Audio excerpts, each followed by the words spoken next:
በስመ አብ ወወልድ ወመንፈስ ቅዱስ አሐዱ አምላክ።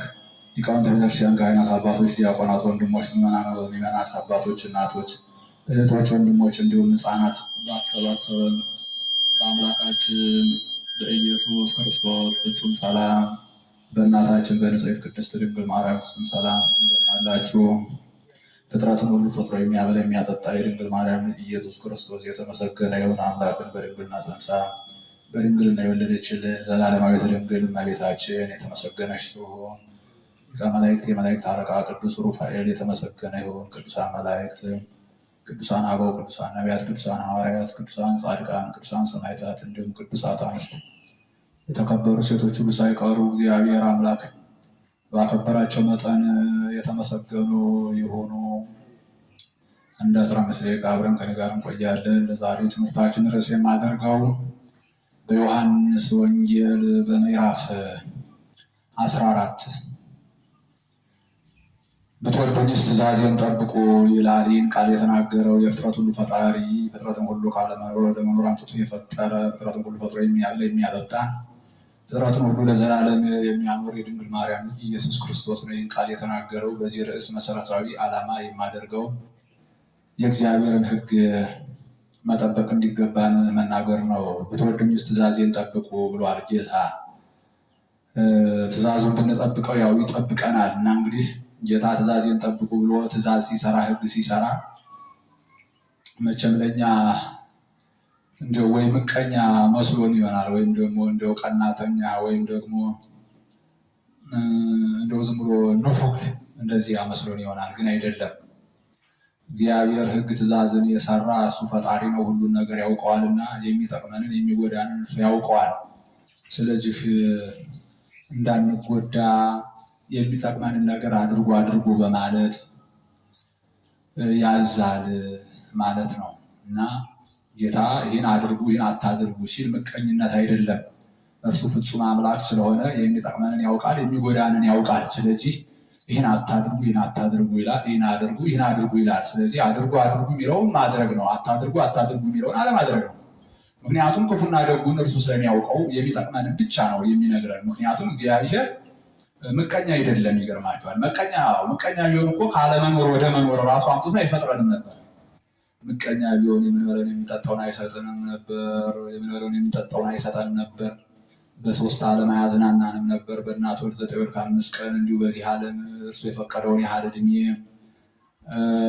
ትዳር ልጅ ይዞ እንደዚህ ሀብት ንብረት ሰጥቶ እንደዚህ ትዳር ልጅ ሰጥቶ እንዲህ ያለ በብዙ ነገር አይባርክም ነበር ምቀኛ ቢሆን። እንዲህ አድርጎ ለዘላለም ሕይወት የሚሆን ቅዱስ ሥጋውን ለዘላለም ሕይወት የሚሆን ክቡር ደሙን ሁሉ አይሰጥም ነበር ምቀኛ ቢሆን። ምቀኛ ቢሆን ገነትን አይሰጥም፣ እረፍትን አይሰጥም፣ ሕይወትን አይሰጥም፣ መንግሥተ ሰማያትን አይሰጥም፣ የዘላለም ሕይወትን አይሰጥም፣ መንግሥተ ሰማያትን አይሰጥም ነበር ምቀኛ ቢሆን። ግን ምቀኛ አይደለም። ምቀኛ ስላልሆነ ሁሉን ነገር አዘጋጅቶልናል፣ ሁሉን ነገር ማለት ነው እና አሁንም ደግሞ ቸር ስለሆነ የምንጎዳበት ነገር ስላለ እኛ ስለማናውቀው እሱ ግን ስለሚያውቀው የምንጎዳበትን ነገር እንዳናደርገው ይህን አታድርጉ፣ የምንጠቀምበትን ነገር ደግሞ እርሱ ያውቀዋልና ይህን አድርጉ ብሎናል ማለት ነው። አሁን ጌታ አትስረቅ ብሏል። አሁን አትስረቅ ሲል ሰው መቼም ሰው ቁጭ ብሎ ወይ እየዘረፈ እየቀማ እንደዚያ ቢበላ ደስ የሚለው ይኖራል። እንደው ሳይደክም ሳይወጣ ሳይወርድ ቁጭ ብሎ የሰው ገንዘብ ቢመጥ እንደው ደስ የሚለው ይኖራል። እንደው እየዘረፈ እንዲያያለ ቢኖር ደስ የሚያሰኘው ሰው ሊኖር ይችላል እና አትስረቅ ሲለው ምቀኝነት ይመስለዋል። ግን አይደለም። እንዳይጎዳ እኮ ሰርቃለሁ ብሎ እኮ ገና እዚያ ሂዶ እንደው የሰው ቤት በዚያ ግድግዳ ሲምስ ከኋላ መጥቶ ባለቤቱ አናቱን በጥብጦ ከሳንቃው ስር ሊያንቆረጥጠው ይችላል ማለት ነው። እዚያው ሊገድለው ይችላል፣ ላይመለስ ሊሸኘው ይችላል። እግዚአብሔር እንደማንጠቀምበት ሰው ይከለክላል። ሲሰርቅ ደግሞ ተይዞ ፍርድ ቤት ገብቶ በስር ሊበሰብስ ይችላል። ብዙ ችግር አለ። ዘመኑን በስር ቤት ሊያቃጥል ይችላል። ብዙ ነገር አለ። ማይጠቅመው ነው እግዚአብሔር ተው ወደ ወንድ ሚስት አትሂድ ብሏል። አሁን እግዚአብሔር ለሌላው ምቀኝነት ሊመስለው ይችላል፣ ግን እንጎዳበታል። ወደ ወንድ ሚስት ሲል ያኛው ደግሞ ባለቤቱ እንግዲህ ባልየው ደግሞ ጠብቆ በክላሽ ጥይት ያነደውና በቀይ ደፋዋል። ከዚህ ዓለም ይሸኘዋል፣ ይገላግለዋል። ላይመለስ ማለት ነው፣ ያሳድደዋል። በዚያ እሳት ይጠብቀዋል ማለት ነው። እና ብዙ ነገር አለ እና እግዚአብሔር የማይጠቅመውን ነው አታድርጉ የሚል የሚጠቅመውን ደግሞ አድርጉ ብሎናል። ስለዚህ በሕጉ መጓዝ አለብን ማለት ነው። እንጠቀማለን። ትእዛዙን ብንጠብቅ ይጠብቀናል ማለት ነው። ባንጠብቀው ደግሞ ያጠፋናል። ሕጉን ብንጠብቀው ይጠብቀናል፣ ባንጠብቀው ደግሞ ሕጉ ያጠፋናል። ስለዚህ ልንጠብቀው ይገባል እና የእግዚአብሔርን ሕግ ብንጠብቅ እንጠቀማለን። በጣም ነው የምንጠቀመው። በረከት እናገኛለን። ሕጉን ብንጠብቅ ክብር እናገኛለን፣ ሀብት እናገኛለን፣ ጸጋ እናገኛለን፣ ሕይወት እናገኛለን፣ የዘላለም ሕይወት እናገኛለን። ሁሉም ነገር በረከት እናገኛለን። ዛሬ ከሆነ ጌታ ምን ብሏል? የእግዚአብሔርን ለእግዚአብሔር የቄሳርን ለቄሳር ብሏል። የቄሳርን መቼም የመንግስትን ሳንወድ በግዴታችን ቢሆን እንከፍላለን ግብር ማለት ነው። የእግዚአብሔርን ግን እምቢ ብለናል፣ አምፀናል። ዋናው ኃይለኛውን እግዚአብሔር ንቀን ማለት ነው። እምቢ ብለናል። ከ10 አንድ አንሰጥም ብለናል። ግን እኮ 10 ብንሰጥ ከ10 አንድ ብንሰጥ እኮ ደሞዛችን ይባረክ ነበር፣ ሀብታችን ይባረክ ነበር፣ ሁሉ ነገራችን ሀብታችን ሁሉ ይባረክ ነበር እና ዛሬም ከፍተኛ ደሞዝ እየተከፈላቸው ከወር እስከ ወር ማያደርሳቸው በብድር ተዘፍቀው የሚቆዩ ሰዎች አሉ። 10 ስለማይሰጥ ማለት ነው። 10 ባንሰጥ ገንዘባችን ሊዘረፍ ይችላል። በዘራፊ ገንዘባችን እግዚአብሔር ሊያዘርፈው ይችላል። በእሳት አቃጣዮች ሊያቃጥሉት ይችላል ማለት ነው። በብዙ መንገድ ገንዘባችን ልናጠው ይችላል። ለእግዚአብሔር አንሰጥም ብለን ስንሰስት ሌባ ሊዘርፈው ይችላል። ምክንያቱም ሕጉ አይጠብቀንማ። ብንጠብቀው ነበር የሚጠብቅልን። 10 ብንሰጥ ሕጉ ራሱ ይጠብቅልን ነበረ። ገንዘባችን ይባርክልን ነበር። ገንዘባችን ከዘራፊ ከቀማኛ ይሰውርልን ነበር ራሱ እግዚአብሔር። ግን አንሰጥም ካል ምንድን ነው የሚሆን? ለዘራፊ ያስበላናል። አጋንንት በራሳቸው ጥበብ ገንዘባችንን በሙሉ ሊበሉት ይችላሉ። ዘማያን በማድረግ ለሴት እየከፈሉ በዚያ ጠጭ ሰካራም በማድረግ ለመጠጥ እየዘሩ ጫታን ሲጋራውን እየሳቡ ጫቱን እያዳፈቁ በዚያ ሁሉ ገንዘባቸው እንዲያባክኑ በተለያየ አይነት መንገድ ገንዘባቸው እንዲያባክኑ ያደርጋቸው። ስለዚህ ምንም አይነት ሀብት የለም። ሁልጊዜ እጅ ወዳ በቃ ውሃ ቅዳ መልስ ይሆናል ኑሯቸው። መለወጥ አይችልም ማለት አይችሉም። ገንዘብ ይዘው የሆነ ነገር ማግኘት የሆነ ነገር ማቋቋም አይችሉም ማለት 10 አይሰጡም። አሁን እግዚአብሔር 10 ስጡ ያለ እንድንጠቀም ነው። ሊባርክልን እኮ ቅዱስ ሚካኤልን እኮ ያሰለ ሁልጊዜ ገንዘብ ስጠኝ እያለ ሲጮህ ምንድን ነው ያለው ቅዱስ ሚካኤል? ምኑን ልባርክልህ አለ? ምን ሰራህ አለ? አንተ ሰርተህ አንተ ልባርክልህ አለው። በኋላ ግን ሰራ፣ ባረከለ። ስለዚህ እግዚአብሔር ደግሞ የእኛን ገንዘብ ለመባረክ በመጀመሪያ ከኛ ፈቃድ ያስፈልጋል ማለት ነው። 10 መስጠት ያስፈልጋል። ያን ስናደርግ ይባርከዋል ማለት ነው። ስለዚህ አሁን እግዚአብሔር 10 ስጥ ብሎ ስርዓት ያዘጋጀ 10 እንድንሰጥ ሕግ የሰራልን እንድንባረክ ነው። በኩራትን እንድንሰጥ ሕግ ነው፣ የእግዚአብሔር ሕግ ነው። በኩራት ደግሞ ከዶሮ ሊሆን ይችላል። ከዶሮ ከፍየሉ፣ ከበጉ፣ ከላሙ፣ ከተለያዩ እንስሳት ማለት ነው። ከዚያ መጀመሪያ የተወለዱትን ከልጅም ጀምሮ ልጅም አሁን መጀመሪያ የተወለደ ለቤተ እግዚአብሔር ቄስ ትምህርት እንዲማር የሚሰጥ ቤተክርስቲያን እንዲያገለግሉ እንደዚህ ያለ ከእንስሳትም እንደዚህ ከዶሮ ጀምሮ ከፍየሉ፣ ከበጉ ጀምሮ ከላሙ ጀምሮ መጀመሪያ የተወለዱ ለእግዚአብሔር መስጠት ነው።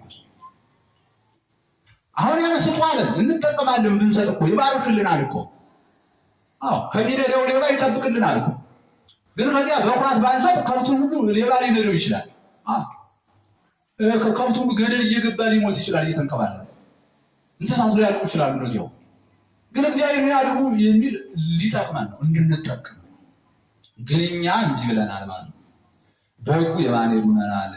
ነገር ግን እግዚአብሔር ቸር ከመሆኑ የተነሳ የሚጠቅመንን ነገር ነው አድርጉ የሚልን ማለት ነው። ይገርማቸዋል። እኛ ግን ምቀኝነት ይመስለናል። ምቀኝነት አይደለም። ስለዚህ በእግዚአብሔር ሕግ መኖር ይገባናል ማለት ነው። እንደዚያ ከሆነ ሕጉ ራሱ እኛን ከመቅሰፍት ከሞት ይጠብቀናል፣ ለሕይወት ያበቃናል፣ ለክብር ያበቃናል፣ ለዝና፣ ለክብር፣ ለጸጋ፣ ለሀብት በዚህ ዓለም ላለው ሀብት ያበቃል። እንደነገርኳችሁ ባልኳችሁ ነው። ከዚያ ደግሞ በገነት በመንግሥተ ሰማያት ለዘላለም ያኖረናል ማለት ነው።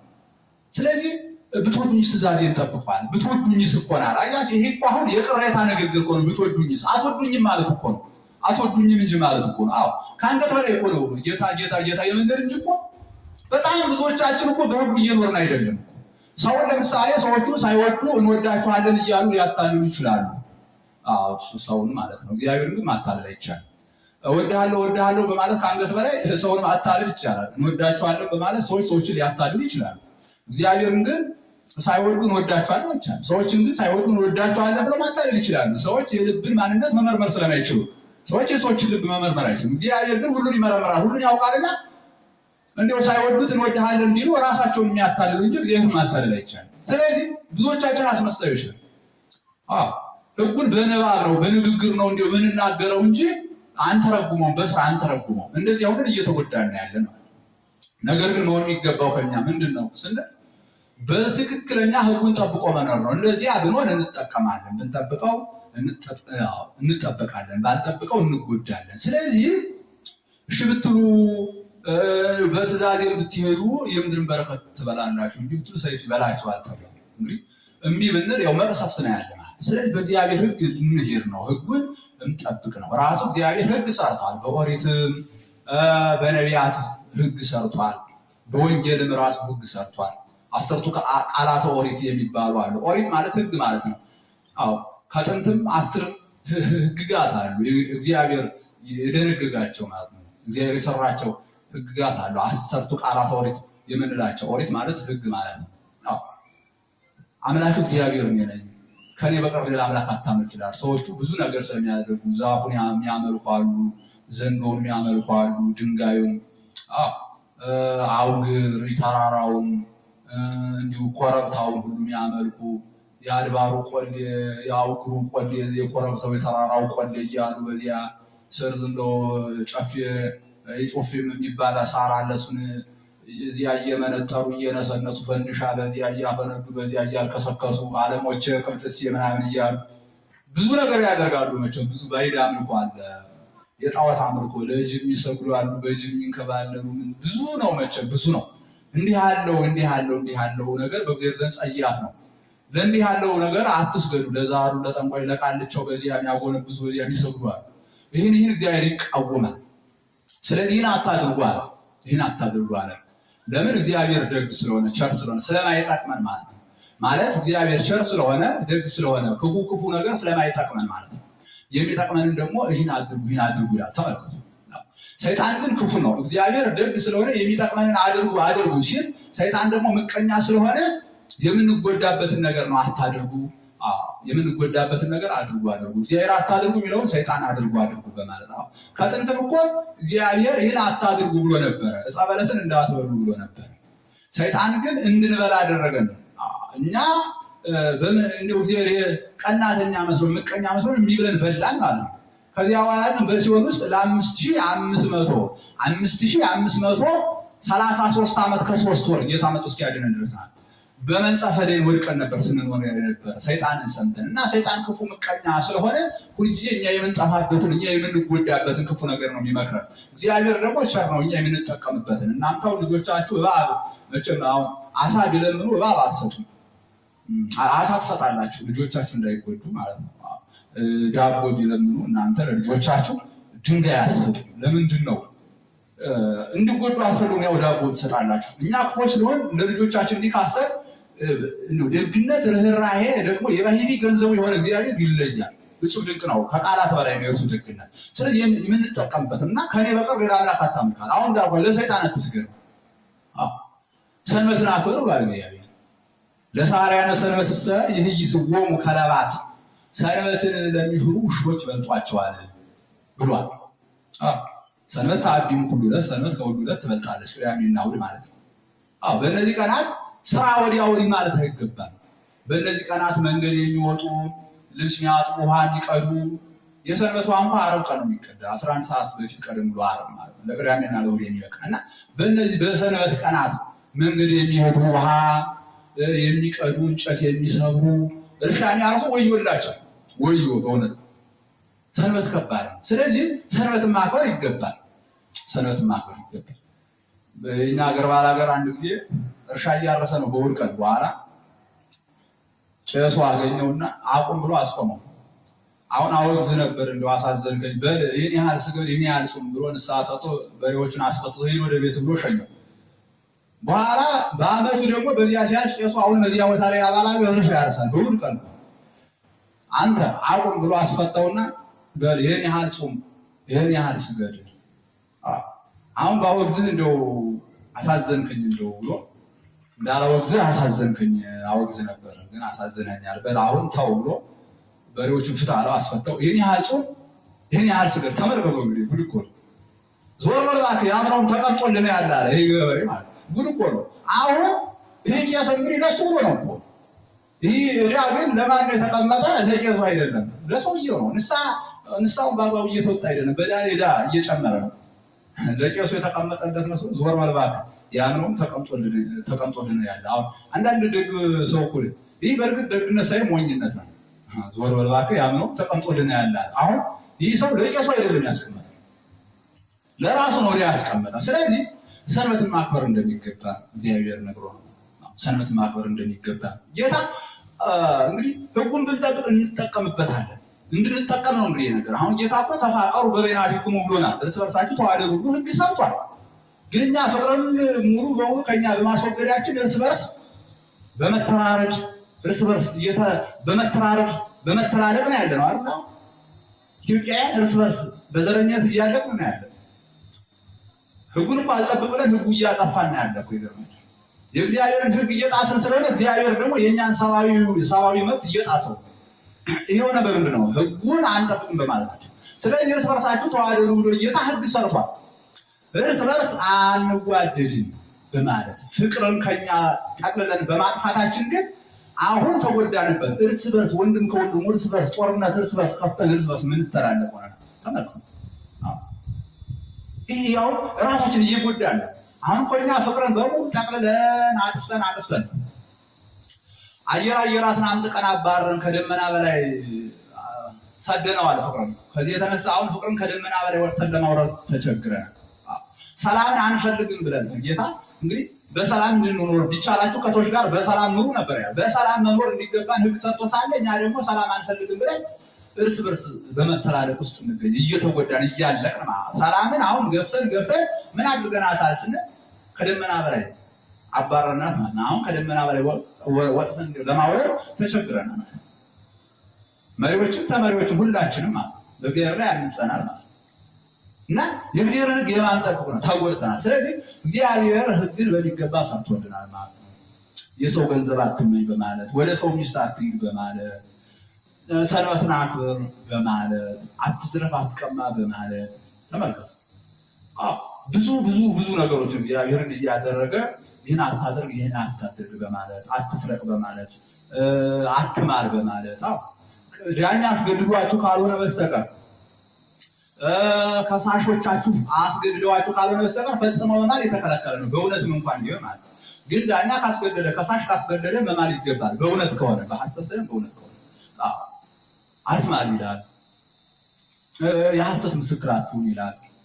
እንኳን የሐሰት ምስክር የእውነት ምስክር ቢሆን እንኳን ዳኛ ይዞ እንዲያው ከሳሽ ይዞ መስክሩልኝ ግዴታ ካለ ያየነውን የሰማነውን መመስከር ግድ ነው።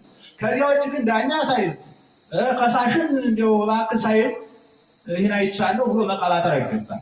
አይቶ እንዳላዩ ሰምቶ እንዳልሰሙ መሆን ይገባል እና እንዲህ ያደረገ ጌታ በሚገባ ስርዓትን ሰርቶ በብሉይም ይህንን አሰርቱ ቃላት ኦሪት የምንላቸውን ሕግጋት እንደዚህ አድርጎ ሕግ ሰርቷል ማለት እንዳንጎዳ ሕጉን በመጠበቅ እንድንጠቀም እንዲህ አድርጎ በወንጌልም ደግሞ ጌታ ራሱ አሁን አክብር ቢጻፈ ከመ ነፍስከ በማለት በኦሪቱ ከአሰርቱ ቃላት ኦሪት እናትና አባትን አክብር የሚልም አለ። ጓደኛህን ወንድምህን እንደራስህ ነፍስ አድርገው ውደድ የሚል አለ። ዛሬ እንኳን እንደራሳችን አድርገን ልንወድ ቀርቶ እኛ እርስ በርስ ያው እያባረን ነው አይደል? እየገደልን ያለ እያጠፋን ያለ ወንድሙን እየገደለ ያለ። ይህ ሁሉ ሕጉን አልጠብቅም በማለታችን ሕጉ ራሱ እኛን እያጠፋን ይገኛል። ይገርማቸዋል። እርስ በርስ ማለት ልክ እንደ ራያት ማለት ነው። እንደ ራያት አሁን እነዚህ ራያት እንግዲህ በሄኖክ ዘመን የነበሩ ናቸው። ደቂቀ ሴት የሚባሉ ነበሩ። ከመላእክትና የሰው ልጆች ተጋቡ ይላል። እነዚህ ደቂቀ ሴት የሚባሉ ንጽሕ ቅድስናን ጠብቀው እንደ መላእክት የሚኖሩ ናቸው በምድር። የቃየል ልጆች ደግሞ አሉ፣ የነፍሰ ገዳዩ። እነሱ እዚያ ዘማውያን ቆሻሾች ናቸው። የእነዚህኞች የራያት ግን መሪያቸው ስማዚያ ይባላል። በደብረ ቅዱስ እየኖሩ በኋላ ስማዚያ አሻግሮ አይቶ እነዚያን ሲዳሩ ሲጨፍሩ ምን ሲሉ አይቶ ኧረ እንደው ኑሮዋንም እነሱ ይኑሯት እንጂ ሂደን እነሱ መካከል ሚስት እናግባ ብሎ መክሮ ክፉ ምክር መክሮ ወስዶ እዚህ አግብተዋል። በኋላ የሚወለዱ አንዳንዶች በጣም አጫጭር ከሽምብራ ስር ቁጭ ብለው የሚውሉ፣ አንዳንዶቹ ደግሞ በጣም ረዣዥም ራያት የሚባሉ። እንዲሁም አንዱ ከፀሐይ ጋር ሲሮጥ ውሎ የፀሐይን በር ዘግቶባታል። ስታቃጥለው ከዚያ በር ከፍቶላታል። ከዚያ ጠምቶት ስለነበረ ሙቀት በጣም በዝቶ ስለነበረ ከውቅያኖስ ሲሆን ቢጠጣ ስንዝር አጉሎታል።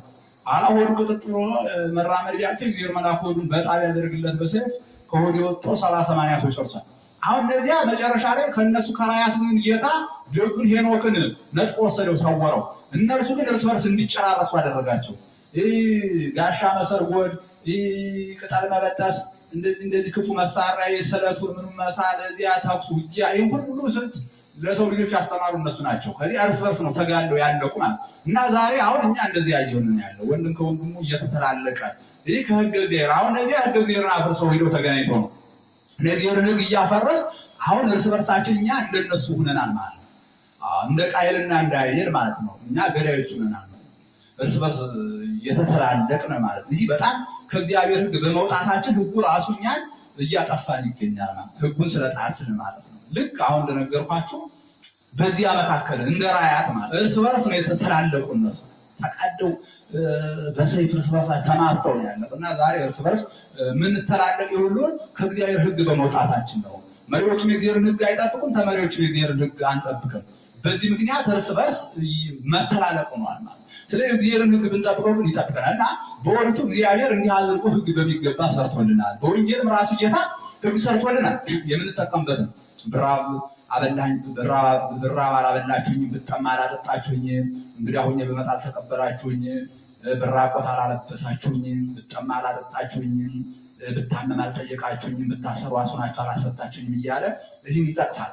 ለተራበ ማብላት እንዲገባ፣ ለተጠማ ማጠጣት እንዲገባ፣ እንግዲህ መቀበል እንዲገባ፣ የተራቆቱትን ማልበስ እንዲገባ፣ የታሰሩትን እንዲሁ መጠየቅ፣ የታመሙት መጠየቅ እንዲገባ እንዲህ እያለ ነግሮናል እግዚአብሔር ማለት እና አሁን እንግዲህ ሀብታም ከሆነ ይህ ስድስቱን በሚገባ ይተገብረዋል። 10ቱንም 6ቱንም ይተገብረዋል። 6ቱንም በሚገባ ይተረጉመዋል። ለምሳሌ አንዱ ወንጀል ሰርቶ በደል ሰርቶ ቢታሰር ዳኛው ይህን ያህል ለበደልከው ይህን ያህል ገንዘብ ካሳ ለበለዚህ አንድ አትፈታም ካለ ይልክበታል። ሀብታሙ እባክህ እጄን አስፈታኝ፣ ይህን ያህል ገንዘብ ክፈልልኝ፣ ሰርቼ ልክፈል ይለዋል። ያ ባለጸጋም እሺ ብሎ ይከፍልለታል፣ ያስፈታዋል። ከዚያ ቀስ እያለ እየሰራ ይከፍላል። ቢታሰር አስፈታው። እንግዲህ አሁን ቢመጣ ይቀበለዋል፣ ያበለዋል፣ ያጠጣዋል ማለት ነው። ግድ የለበትም። ሀብታም ያው አለው ጥሩ ያበለዋል፣ ጥሩ ያጠጣል። ለተራቡ ጥሩ ያበላል፣ ለተጠማው ጥሩ ያጠጣል። ደግ ሰው ከሆነ ያ ሀብታም ደግ እንደና አብርሃም ደግ ከሆነ እንግዲህ ከሩቅ ሀገር መጥቼብሃለሁ እባክህ ስለ እግዚአብሔር አሳድረኝ ቢለው ግድ የለበትም። ምን ቤት የመሰለው ቤት እኮ እግዚአብሔር ነውና ግባ ብሎ ያስገባዋል።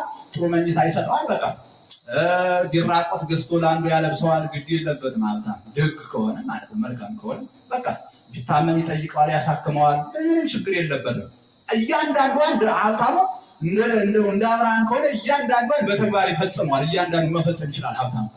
ድሃው ደግሞ ራሱ ነግደው ኮልኩ ያለውን ብቻ ራሱ ቢፈጽመው 6ቱን በሙሉ አጠቃላይ ይፈጽመዋል። እንግዲህ አሁን ብመጣ ተቀብለኸኛል የሚለውን እችን ብቻውን ድሃው አሁን እችን ቢፈጽማት በጠቅላላ 6ቱን እግዚአብሔር በዚህ ጠቅልሎ ይዝለታል። በዚህች በአንዷ ብቻ እንግዲህ አሁን ብመጣ ተቀበልከኝ በሚለው ለምሳሌ ይመጣና ምን ይለዋል?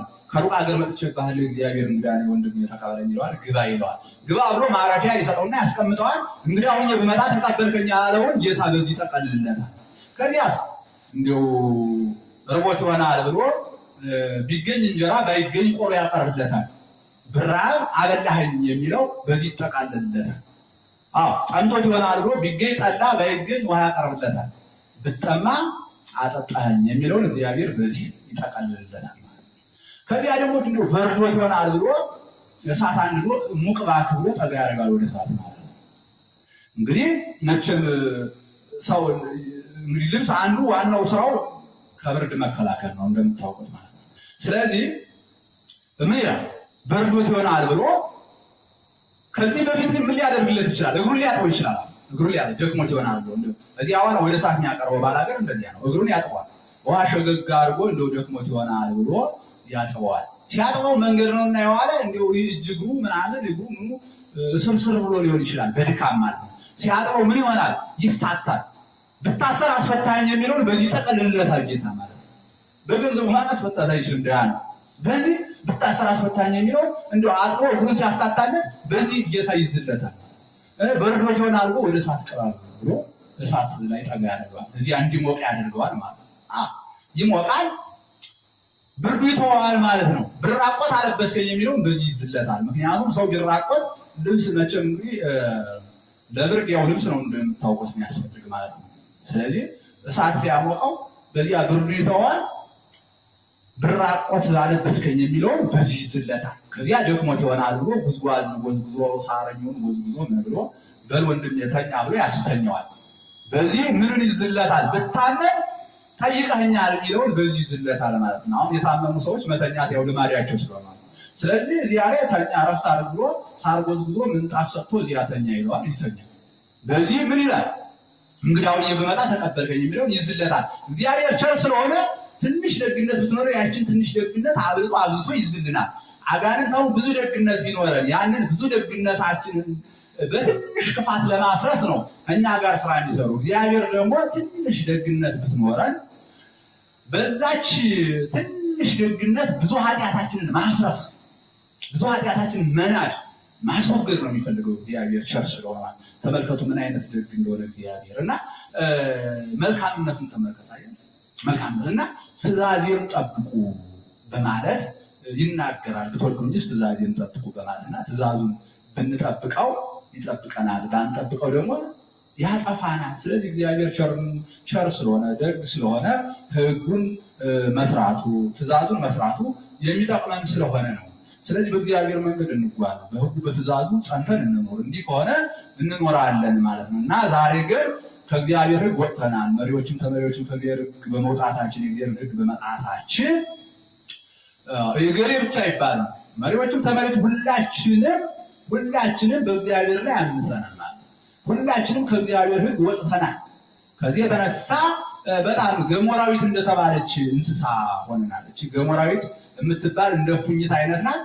ፉኝትም ገሞራዊትም ልጅ ሲወልዱ አፈማ የሕፃናቸው ጠባብ ስለሆነ ወዲያቸውን እየቀደዱ ነው የሚወጡ ልጆቻቸው እየገደሏቸው። እኛ እንደዚህ ሆነናል። እናት ኢትዮጵያን እየበደልናት እየገደልናት እያጠፋናት እንገኛለን። ብዙዎቻችን መሪዎችም ተመሪዎችም በአንድ ሆነናል። ሀገር የሚሸጥ ሆነናል። ብዙዎቻችን መሪዎችም ተመሪዎችም ሀገር አፍራሽ ሆነናል። ሁላችን ይህ የሚባል ይህ ሁሉ ከእግዚአብሔር ሕግ መውጣት ነው። እንዲህ ያደርግ ከእግዚአብሔር ሕግ በመውጣት በዚህ ምክንያት ነው ይህ ሁሉ እርቂት፣ ይህ ሁሉ መከራ፣ ይህ ሁሉ ጦርነት እንዲሆን ለእግዚአብሔር ባለመታዘዝ ነው።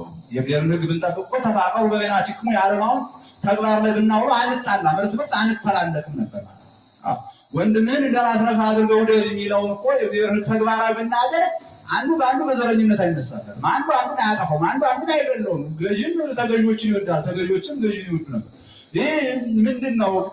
የእግዚአብሔር ሕግ ካለመጠበቅ የሚመጣ ነው እና ዛሬ ኢትዮጵያ ሀገራችንን ያው እየጎዳናት እያጠፋናት እንገኛለን እና ለሚቀጥለው ትውልድ ራሱ እየዘራን ያለነው እኛ ዘረኝነት፣ ክፋት፣ መገዳደል፣ መጠፋፋት እንደዚህ ያለው ነው እና ዛሬ እኛ አባቶቻችን እናቶቻችን የቀደሙት በጋራ ሆነው ሁሉም የእምነት ተከታይ ሁሉ በጋራ ሆኖ የውጭ ጠላትን መመከት ነበር ስራው፣ ኢትዮጵያን መጠበቅ ነበር ስራው። ዛሬ ግን ውጊያችን ከውጭ ጠላት ጋር አይደለም፣ እርስ በርስ ወንድም ከወንድም ጋር በመጣላት በመጋጨት እናት ሀገር ኢትዮጵያን አሳልፎ ለጠላት መስጠት። እናት ቤተክርስቲያን እኮ ህዝባ ወሰራዊቷን ሀገሪቱን ኢትዮጵያ ብላ ስለ እናት ሀገር ኢትዮጵያ ከውጭ ጠላት እግዚአብሔር እንዲጠብቃት ከፉ ነገር እንዲጠብቃት ቤተክርስቲያን ትጸልያለች። እኛ ደግሞ እንደ ቤተክርስቲያን እዚያው በቤተክርስቲያን ዙሪያ ሆነን ቁመን ማስቀደስ ይህን ጸሎት ማድረስ ሲገባ እኛ ግን የዚህ ተቃራኒ ሆነን እንዲሁም እርስ በርስ እየተጣላን መንገድ እየከፈልን የውጭ ጠላትን ማስገባት ከውጭ ጠላት ጋር ወግሞ ሀገርን መውጋት እንዲህ ነው የሆነ። በአንዳነት እና በአንዳነት ገዥም ተገዥም ሁሉ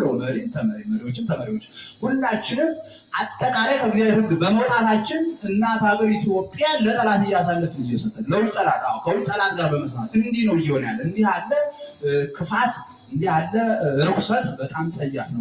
እንዲህ ያለው ቆሻሻ ፍርሃት ማስወገድ ይገባናል። ለቀጣይ ትውልድ ጥሩ ነገር እንደ ቀደሙ አባቶቻችን እናቶቻችን የቀደሙት እኮ አባቶቻችን እናቶቻችን ሀገራችንን በሚገባ ጠብቀው ተንከባክበው አደራ ሰጥተውን ነበር። እኛ ደግሞ ሀገራችን እያፈርን ሀገራችን እየጣልን እንገኛለን ማለት ነው። ለቀጣዩም ትውልድ እያስተማርን ያለነው ነገር ምንድን ነው ስንል ዘረኝነትን፣ መገዳደልን፣ መጠፋፋትን፣ ጥላቻን እንዲህ ያለው ነው። መሪዎችም ተመሪዎች ይህ ነው ያለ እንዲህ ያለው ነገር ሁሉ መወገድ አለበት እና እግዚአብሔር ምን አለ? ትወዱኝ ትእዛዜን ጠብቁ ብሏል። እንግዲህ እግዚአብሔር ከወደደው ትእዛዙን መጠበቅ ነው። ትእዛዙን ብንጠብቅ እንደ ሀገርም እንደ ግልም እንጠቀማለን ነው። የእግዚአብሔር ሕግ እንጠብቅ። ሰዓት የለም። ወስብሐት ለእግዚአብሔር።